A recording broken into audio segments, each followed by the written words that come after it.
Hi, and welcome to this week's edition of Zohar Parshas Noach. I am your host, Rabbi David Katz. Alright, we are deep inside this new series. It's a series that I like. I hope you like it too. We had been on Shar Gogulim for a very long time. I've always loved Shar Gogulim. We'll be back to Shar Gogulim at some point. But we have to change it up from time to time. And I'm really loving this series. I had done Parshas Noach in the Zohar years ago. One of my first things I ever did when I worked with Noach. And I don't remember if I did I don't think I did the whole Zohar Noah. But it was back when I worked with Noach Nations.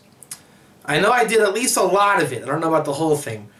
Ross Bearden, you were probably there by the time you watched this. So you would have been there. So what we're doing is we're revisiting that. A long time has passed since those days. Remember, if that was back in 2011, I would have been 7 years ago. So early 30s.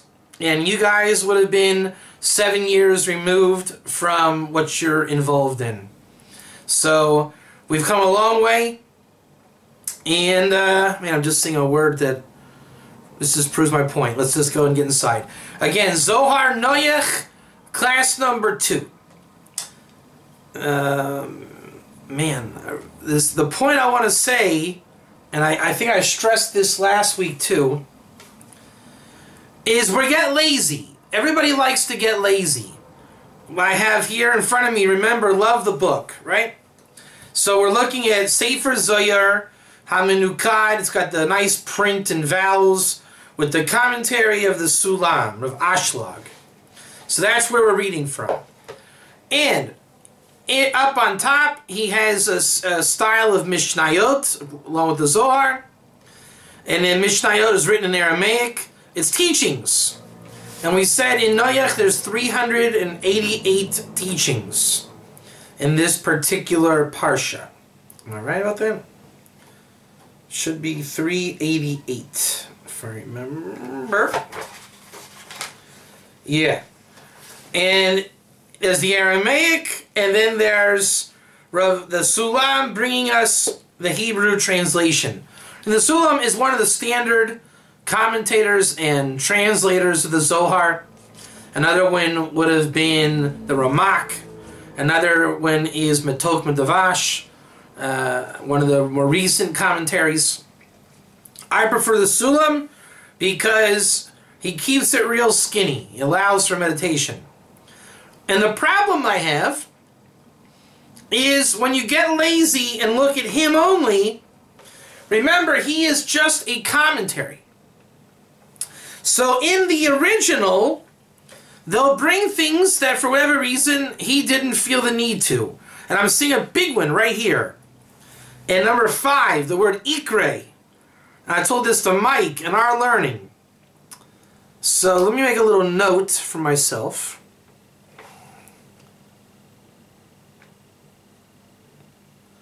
Remind myself to look at the text with that in mind. So when I give the class, we have to have in mind the Aramaic. Alright, letter Dalet, number 4. And remember last week we did 1 through 3. Today we're doing 4, 5, 6, and 7. If time allowing. If we don't get done with all that, we'll continue next week. All right, it's gonna be hard to compare all the time, but you don't want to miss words. Rabbi Elazar Amar. I'll read the Aramaic, then I'll check it in the commentary. Rabbi Elazar Amar. Rabbi Elazar Amar. Ela bekul atar. See, already it's just different. Lamdenu bekul makom shekasuv ela. Amar ela bekul atar pasul esarishonim taninon. Okay, how many of you have read Parshas Noach when it said, these are the generations or offspring of Noah? Ela told us Noach. And there's a famous thing in the Torah, I think it's in Parshas Mishpatim as well, Elu Mishpatim. And it's a famous ism. It's not an opinion.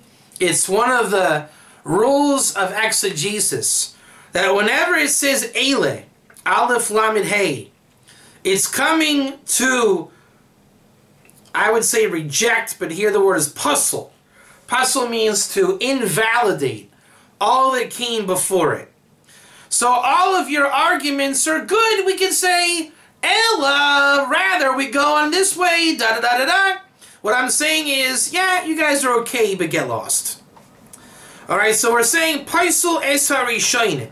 Now you're going to read that and get into maybe even Hey and Vav, but there's a group of understanding. Just like 1 didn't make sense till we got to 1, 2, 3. 4 doesn't make sense until you finish 5, 6, 7. And you have to feel where the Zohar is going in terms of understanding. Because it'll explain itself. If you just keep reading, and just like the Talmud has no punctuation, you have to know when to start and stop.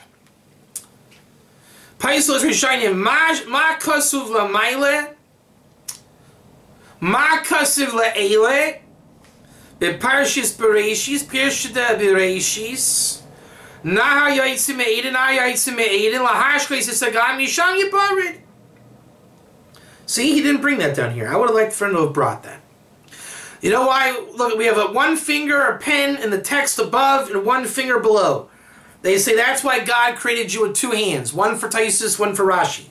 You always have to learn with 2 fingers. That's how you do it. In this case, 1 pen, 1 finger.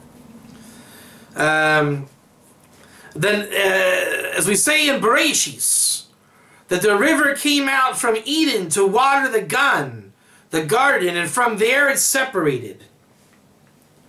Shepeirusho. Shenara zeh shehu yesod. Nimshich v'yaitzi me'edin shehu chachma v'nichnes began shehi malchus.